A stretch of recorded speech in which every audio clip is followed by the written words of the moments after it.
செங்கல் செங்கலாய் உருவுவாராம் திரு அண்ணாமலை.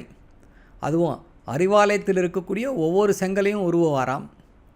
இவர் என்ன கொத்தனாரா என்று சமூக வலைதளங்களில் பரபரப்பாக பேசப்பட்டு கொண்டிருக்கிறது. என்னதான் பேசியிருக்காரு அந்த வீடியோவில் பார்ப்போம். ஒரு மனிதனுக்கு எப்ப வாய்க்கொழுப்பு அதிகமாகிறதோ அந்த மனிதனுடைய அழிவு ஆரம்பமாகிறது என்கிறது பொருள். வாய்க்கொழுப்பு அதிகமாக இதெல்லாம் ஆணவத்தினுடைய உச்சம். இன்னொரு கட்சியில யார் தலைவராக இருக்க வேண்டும் என்பதை இன்னொரு கட்சியில் இருக்கக்கூடிய ஒரு நபர் முடிவு பண்ணுவாங்க. ஏங்க உங்க கட்சியில தான் துண்டை போட்டு நீங்க உங்களுக்கு அப்புறம் பையன், அதுக்கப்புறம் இன்ப நிதி, அதுக்கப்புறம் என்னமோ நிதின்னு வச்சிருக்கிறீங்க. இந்த கட்சியை பொறுத்தவரை அண்ணாமலை தொடர்ச்சியாக இருக்க மாட்டான். ஒரு தலைவருக்கு பின்பு ஒரு தலைவர், எல்லா தலைவரும் இணைந்து இந்த வேலையை செய்வதுதான் அந்த கட்சியினுடைய அடிப்படை பண்பு. ஆனா அண்ணாமலை இங்கேயே தான் இருப்பான். எப்ப வரைக்கும் இருப்பானா, அறிவாலயத்தில் இருக்கக்கூடிய ஒரு செங்கலையும் உருவி எடுக்கும் வரை இங்க இருப்பான். உருவி எடுக்கும் வரை. ஒரு புதிதாக கட்சி ஆரம்பிக்கக்கூடிய தலைவர் ஒருத்தர் சொல்றாரு, இந்த பட்ஜெட்டை பார்த்தேன், வழக்கம் போல மத்திய அரசு தமிழக மக்களை வஞ்சிச்சிருக்கிறாங்க. ஒரு புதிதாக கட்சி ஆரம்பிச்ச தலைவர் சொல்றார், ஏன்னா ஜிஎஸ்டி குறைப்பு பத்தி இந்த பட்ஜெட்ல ஒன்னுமே காணாமே. அண்ணே அது ஜிஎஸ்டி கவுன்சில் மீட்டிங்னே, அது பட்ஜெட்னே, யாராவது தயவு செஞ்சு கூட 2 பேர்த்த உட்கார வச்சு சரியா சொல்லி கொடுக்க சொல்லுங்க. ஜிஎஸ்டி கவுன்சில் மீட்டிங் என்ன, பட்ஜெட் என்ன, இரண்டும் வேறு. இவங்கெல்லாம் தமிழகத்துல மாற்றத்தை கொடுக்க போறோன்னு கிளம்பி வந்திருக்கிறாங்க. வாய் கொழுப்பை பற்றி யார் பேசுறதுன்னு விவஸ்தை இல்லை. வாய் கொழுப்பை பற்றியெல்லாம் அண்ணாமலை பேசுகிறார். வாரிசு அரசியலை பற்றி பேசுகிறாருங்க. வாரிசு அரசியலை விட மோசமான விஷயம் என்ன தெரியுமா, 4-5 உயர் ஜாதி இந்துக்கள் சேர்ந்து எந்த கட்சிக்கு யார் தலைவராக போகணுன்னு முடிவு பண்ணுறது. கட்சி தலைமைக்கு வாரிசுகள் வராங்க அப்படின்னு சொல்லி அங்கலாய்த்து கொண்டிருக்கிறார் அண்ணாமலை. கொடுமை என்ன அப்படின்னா, திரு அண்ணாமலை எப்படிங்க இதில் பாஜகவில் தலைவரானார்? எப்படி ஆனார் தலைவரா? அவர் என்ன அப்படியே பாஜகவிற்காக உயிரை விட்டு உழைச்சாரா? அடிமட்ட தொண்டனாக இருந்து அப்படியே கட்சி தலைமைக்கு வந்தாரா? அங்கே இருக்கக்கூடிய ஆர்எஸ்எஸ்ல இருக்கக்கூடிய ஒரு 5-6 பார்ப்பனர்கள் முடிவு பண்ணுறாங்க தமிழ்நாட்டுக்கு யாரை தலைவராக போடுறதுன்ட்டு. ஏன் தமிழ்நாட்டில் பாஜகவில் வேலை செய்த தலைவர்களே இல்லையா? தமிழ்நாட்டில் யாரும் சிறப்பாக செயல்படக்கூடிய ஆட்கள் இல்லையா? இவர் ஐபிஎஸ்சில் படிப்பாராம், ஐபிஎஸ்சில் ரிசைன் பண்ணுவாராம், தமிழ்நாட்டுக்கு வருவாராம், உடனே இவருக்கு தமிழ்நாட்டு பாஜக தலைவர் அப்படின்னு பொறுப்பு கொடுத்துருவாங்களாம். ஆனால் அவர் வாரிசு அரசியலை பற்றி பேசுவாராம். ஸோ இந்த ஆர்எஸ்எஸ் அப்படின்ற அந்த அருவமற்ற அமைப்பு, அதுக்கு ரெஜிஸ்ட்ரேஷன் கிடையாது, அது பொலிட்டிக்கல் பார்ட்டி கிடையாது, கோஆபரேட்டிவ் சொசைட்டி கிடையாது. ஆனால் ஒட்டுமொத்த இந்தியாவையே ஆட்டுவிக்கக்கூடிய அமைப்பாக இருக்கிறது. அதை பற்றி பேசக்கூடிய தைரியம் இருக்கிறதா திரு அண்ணாமலைக்கு? அந்த ஆர்எஸ்எஸ் உடைய தலைமைக்கு யாருங்க வருவா? சித்பவன் அப்படின்ற அந்த ஒரு கம்யூனிட்டியை சேர்ந்த பிராமணர்கள் மட்டும்தான் வர முடியும், வேறு யாரும் வர முடியாது. இது வாரிசு அரசியலை விட எப்பேற்பட்ட அரசியல், அவங்க என்ன இன்ஃப்ளூயன்ஸ் வீல்டு பண்ணுறாங்க அப்படின்றது உலகம் அறியும், ஊரறியும். டெல்லியில் யாருமே எதிர்பாராத அளவில் பல 100 கோடிகளை செலவு பண்ணி ஒரு ஆடம்பர ஹெட் குவார்ட்டர்ஸ் கட்டியிருக்காங்க. டெல்லியில் ஆர்எஸ்எஸ்காரர்கள் கட்டியிருக்கிறார்கள். எங்கேருந்துங்க வந்துச்சு பணம்? எங்கேருந்த கணக்கு, என்ன கணக்கு? அதுதான் ஒரு ரெஜிஸ்டர்ட் அமைப்பே கிடையாது. எப்படி கட்ட முடியும்? ஆனால் கட்டியிருக்காங்க. இது ஊழல் இல்லையா? இந்தியாவில் இருக்கக்கூடிய எல்லா ஹெட் குவார்ட்டர்ஸ்லேயும் சுமார் 600 இடங்களில் பாஜகவிற்கு அந்தந்த மாவட்டத்துலேயும் இதுலேயோ ப்ராப்பர்ட்டிஸ் இருக்குது. இதுக்கெல்லாம் எப்படிங்க காசு வந்துச்சு? ஏன்னா பாஜக அப்படியே வானத்திலிருந்து குதித்த கட்சியா, ஊழலே செய்யாத கட்சியா?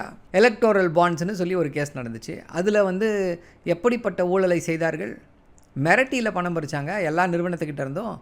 அமலாக்கத்துறையை ஏவி அல்லவா பணம் பறித்தார்கள். பாஜக அவர்களாம் ஊழலை பற்றி பேசுகிறதுக்கு ஏதாவது அருகதை இருக்கிறதா? பாஜகவுடைய பேங்க் பேலன்ஸ் எவ்வளோன்னு பார்த்தீங்கன்னா 7000 கோடி ரூபாய். எவ்வளோ நாளில்?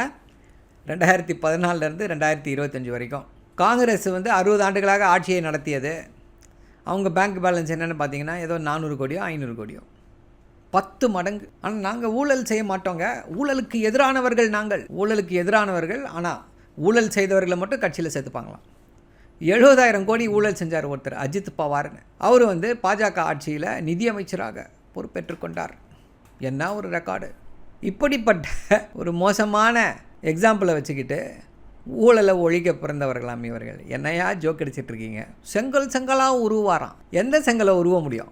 இதை மாதிரி பேசியவர்கள் 1000 பேர். திமுகவை அழிப்பேன், அறிவாலயத்தை கிழிப்பேன் அப்படின்னு பேசினவங்களாம் அவங்களாம் எங்கே போனாங்கன்னு யாருக்குமே தெரியாது.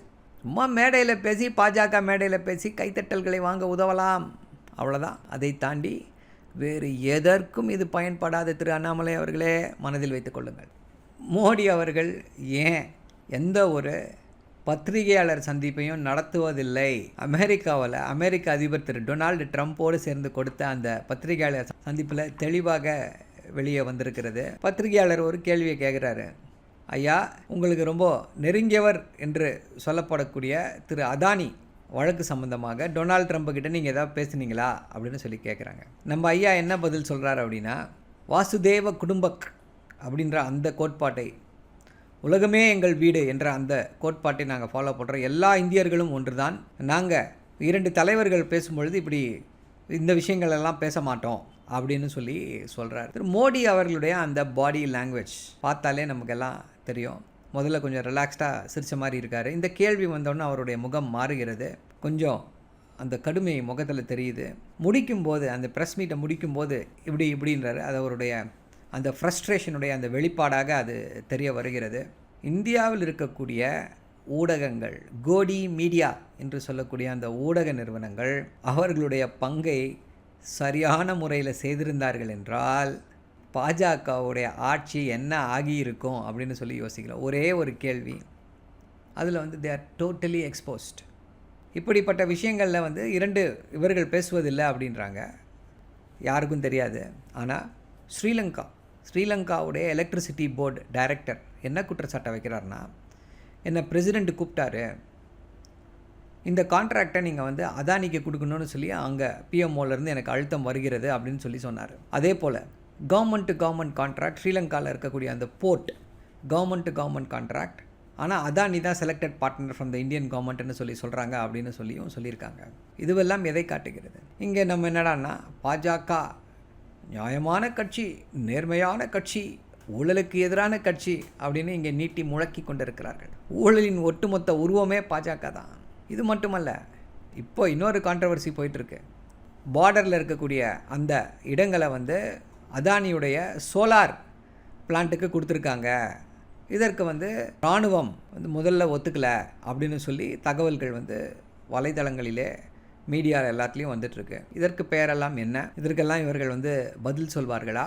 நம்ம எல்லாருக்குமே தெரியும், அதானி அவர்கள் மேலே வந்து அமெரிக்கன் ஜஸ்டிஸ் டிபார்ட்மெண்ட் பெரிய குற்றச்சாட்டை வச்சாங்க. என்னென்னா, 2000 கோடி ரூபாய் அளவுக்கு அதானி நிறுவனத்திலிருந்து அந்த எலக்ட்ரிசிட்டி, சோலார் எலக்ட்ரிசிட்டி வாங்குறதுக்கு வந்து 2000 கோடி ரூபாய் அளவிற்கு இந்தியன் கவர்மெண்ட் அஃபீஷியல்ஸ்க்கு வந்து 2000 கோடி ரூபாய் பணம் கொடுக்கப்பட்டிருக்கிறது என்று ஒரு குற்றச்சாட்டு, ஆதாரங்களின் அடிப்படையில் இந்த குற்றச்சாட்டு வெளியில் வந்துச்சு. குற்றச்சாட்டு வரும்பொழுது அது ட்ரம்ப் பதவி ஏற்கக்கூடிய அந்த காலம், என்ன நடக்கப் போகிறது அப்படின்னு சொல்லி எல்லாமே எதிர்பார்த்து கொண்டிருந்த நேரத்தில் ட்ரம்ப் என்ன சொல்கிறாரு, FCPA என்ற ஒரு சட்டம் அமெரிக்காவில் இருக்குது, ஃபாரின் கரப்ட் ப்ராக்டிசஸ் ஆக்ட் என்று சொல்வார்கள். இந்த சட்டத்தின்படி அமெரிக்காவில் இருக்கக்கூடிய நிறுவனங்களோ, அமெரிக்க குடிமகன்களோ, வெளிநாட்டில் இருக்கக்கூடிய அதிகாரிகளுக்கோ, அரசியல்வாதிகளுக்கோ லஞ்சம் கொடுக்கக்கூடாது. லஞ்சம் கொடுத்தா அது அமெரிக்காவில் குற்றம். நீங்கள் லஞ்சம் எங்கே கொடுத்துருந்தாலும் அமெரிக்காவில் குற்றம் என்ற அந்த ஒரு சட்டம். அந்த சட்டத்தின் அடிப்படையில் தான் அங்கே அமெரிக்காவில் பிடி வாரண்டுகள் பிறப்பிக்கப்பட்டது. 2 நாட்களுக்கு முன்னால் ட்ரம்ப் அவர்கள் ஒரு எக்ஸிக்யூட்டிவ் ஆர்டரில் கையெழுத்து போடுறார். என்னென்னா, இந்த சட்டத்தை ரத்து செய்கிறேன், FCPA ரத்து செய்கிறேன்னு சொல்லி ஒரு உத்தரவில் கையெழுத்து போட்டிருக்காரு. எந்த சட்டத்தின் மூலமாக திரு அதானி மேலே வழக்கு தொடுத்தார்களோ அந்த சட்டத்தை ரத்து செய்கிறோம் என்று உத்தரவு போட்டிருக்கிறார்கள். கிரிமினல் சட்டங்களின்படி அப்போனா ரெட்ரோஸ்பெக்டிவ் எஃபெக்ட் கிடையாது, ப்ராஸ்பெக்டிவ் எஃபெக்ட். ப்ராஸ்பெக்டிவ் எஃபெக்ட்னா, இப்போ ஏற்கனவே ஒன்று குற்றமாக சொல்லியிருக்காங்க, அதை வந்து இப்போது குற்றமில்லைன்னு சொல்லிட்டாங்க அப்படின்னா, ஒரு செயலை, ஒரு நடந்திருக்கக்கூடிய செயல் 2020 குற்றம், ஆனால் 2025 வந்திருக்கக்கூடிய சட்டம் வந்து அது குற்றம் இல்லைன்னு சொல்லிட்டாங்க அப்படின்னா 2025 அது குற்றம் இல்லை தான். அந்த நீங்கள் அந்த குற்றத்தை 2020 செஞ்சிருந்தாலும் சரி, 2010 செஞ்சிருந்தாலும் சரி, இல்லை 2025 செஞ்சிருந்தாலும் சரி, ப்ராஸ்பெக்டிவ் எஃபெக்ட் இது வந்து அந்த குற்ற சட்டங்களுக்கே இருக்கக்கூடிய ஒரு சலுகை, அந்தஸ்து, எக்ஸ் போஸ்ட் ஃபேக்டோ லாஸ் என்று சொல்வார்கள். ஸோ அந்த அடிப்படையில் இந்த சட்டம் ரத்து செய்யப்பட்டால் கண்டிப்பாக அதானிக்கு வந்து ஒரு பெரிய ரிலீஃப் கிடைக்கும். இந்த அடிப்படையில் தான், இதனால தான் அந்த கேள்வி அவரிடம் கேட்கப்பட்டது. அந்த கேள்விக்கு தான் நீங்கள் எல்லோரும் பாருங்கள் அந்த பாடி லாங்குவேஜை. ஸோ மீண்டும் சொல்கிறோம், ஊழலை பற்றி பேசுவதற்கு பாஜகவிற்கு எந்த அருகதையும் கிடையாது. நம்ம அண்ணாமலை வந்து ஊழலை பற்றி பேசிட்டாரு. இந்த ஊழலை பற்றி அமெரிக்காவிலேயே பாஜகவை நோக்கி கேள்வி எழுப்புகிறாங்க. இதற்கு என்ன பதில் வச்சுருப்பார் அண்ணாமலை? ஊழல் அதானிக்கும் உங்களுக்கும் நெருங்கிய தொடர்பு இருக்குது, அமெரிக்க அரசுக்கிட்ட நீங்கள் பேசுனீங்களான்னு ஒருத்தர் அமெரிக்க பத்திரிகையாளர் கேட்குறாரு. அதுக்கு நம்ம மோடிஜி என்ன பதில் சொன்னார் பாருங்களேன். And I have firm conviction that problems cannot be resolved on the battlefield. The two sides will have to come to the negotiating table. शांति के हर प्रयास का हम समर्थन करते हैं और राष्ट्रपति ट्रंप ने जो इनिशिएटिव लिया है मैं उनका हर सख्त समर्थन करता हूं. What is the role that you expect for India? Can you let me translate please? எந்த வீடியோவாக இருந்தாலும் சரி, அதற்கு நீங்கள் ரியாக்ஷன்ஸ் வேணும். அதோடைய கருத்து என்ன, இந்த வீடியோக்கு என்ன ஒரு எதிர்வினை இல்லை ரியாக்ஷன் அப்படின்னு நீங்கள் நினச்சிங்க அப்படின்னா அந்த வீடியோவை சொல்லுங்கள் கமெண்ட்ஸில். அந்த வீடியோவுக்கு நம்ம ரியாக்ஷன்ஸ் போடுவோம். நன்றி, வணக்கம்.